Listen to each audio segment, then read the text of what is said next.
देखो, एक बार एक किताब में मैं स्टोरी पढ़ रही थी। एक कृषक था, फार्मर था। उसने अपने जो बगीचे थे, खेत थे, वहाँ पे चाइनीज बैम्बू का ट्री लगाया था। और वो बहुत ही प्यार से उस जो बैम्बू की ट्री थी ना, उसकी सेवा करता था, खाद पानी दे के सींचा करता था। लेकिन वो जो चाइनीज बैम्बू ट्री थी ना, शुरू के 6 मंथ में ना बस कुछ ही इंच जो है ग्रो किया। उसके बाद समय बीतता गया। ये जो कृषक था बहुत ही प्यार से सेवा में लगा रहता था।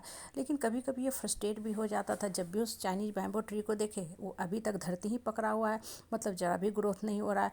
1 साल बीता, 2 साल बीता, 3 साल बीता, 4 साल बीता। वो कभी कभी ये भी सोचने लगता था कि अब मैं इस पौधे को कबाड़ के फेंक ही दूँ, ये तो बढ़ने का नाम ही नहीं ले रहा है। लेकिन फिर भी उसका मन जो था ना, वो बोलता था कोई बात नहीं, इसको भी खाद पानी दे के सींचते रहो, एक समय आएगा ये भी तुमको फल देगा।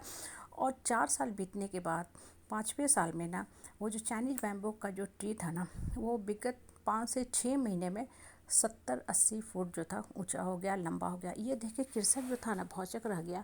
और वो भी अपने आप में सोचने लगा कि कहाँ मैं कितना गलत सोच रहा था। मैं ये सोच रहा था कि इस पौधे को ही मैं कबाड़ के फेंक दूँ, और आज ये पौधा जो है कितना ऊंचा हो गया। देखो हुआ क्या ना, उसके पीछे सत्यता क्या थी कि जब कृषक खाद पानी दे के सींचता था ना, तो ये जो ट्री थी ना, चाइनीज बैम्बू ट्री, इसकी जो रूट सिस्टम थी बहुत ही स्ट्रांग होती गई। और जड़ें जो थी ना, मिट्टी को जाके पूरे मजबूती से पकड़ ली। और जब अंदर की जड़ मजबूत हो गई, तो उसके बाद सारा ग्रोथ बाहर की तरफ आ गया। ग्रोथ जो था बुस्टअप हो गया ऊपर की तरफ, और वो जो चाइनीज बैम्बू ट्री था, आकाश से बात करने लगा। देखो, ये जो छोटी सी बात है ना, अगर गौर करो तो हमें जीवन की बहुत बड़ी शिक्षा देती है, गूढ़ रहस्य की शिक्षा देती है।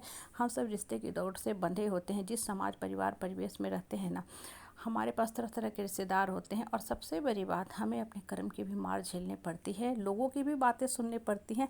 मन जो होता है हमारा हिल जाता है, हम परेशान हो जाते हैं, हम अपने आप को कोसने लगते हैं, ऊपर वाले से शिकायत करने लगते हैं कि हे भगवान, कब तक हम कष्ट झेले, कितना दिन तक हम तकलीफ़ झेले, बरसों से तकलीफ़ से झेल रहे हैं, अब तो मेरा कल्याण करो भगवान।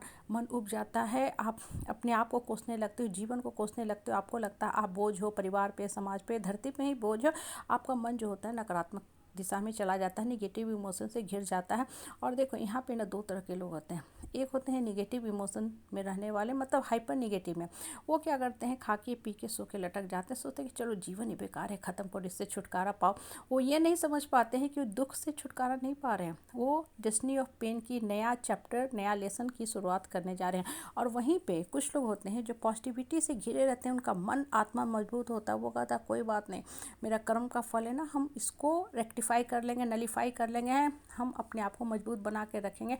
और ऐसा ही इंसान देखो सफल होता है। कैसे सफल होता है, देखो होता क्या है कि जितना ज़्यादा आपको कष्ट मिलता जाता है ना, मन में बौखलाहट होता है, बेचैनी होता है, परेशानी होता है, ये सबके साथ होता है। ये नॉर्मल ह्यूमन बीइंग के ही गुण हैं, नहीं तो आप भगवान नहीं हो जाते हैं। भगवान धरती पे आता है तो भगवान को भी क्रोध आता था। श्री कृष्ण ने भी बहुत बार क्रोध किया, श्री राम ने भी किया।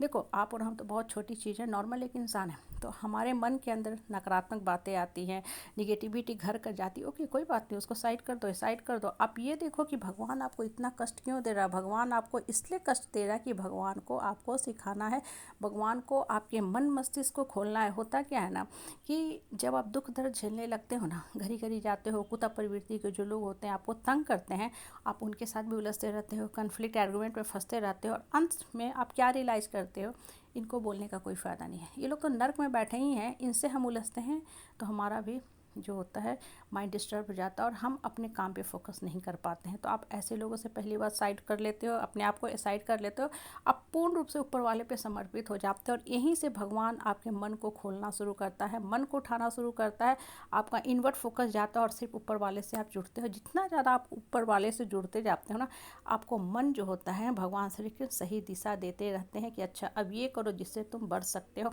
देखो, भगवान ने आपको कष्ट इसलिए नहीं दिया है कि आपको सजा देना है, हाँ सजा देना है, बल्कि इसलिए कष्ट देता है कि भगवान को आपको सिखाना है, जो नॉर्मल केसों में नहीं सीख पाता है आदमी। क्योंकि जो कष्ट मिलता है ना, तो आत्मा को चोट मिलती है, और आत्मा फिर कराहती है, आत्मा फिर रोती है, तो वहाँ से बुद्धि खुलने लगता है।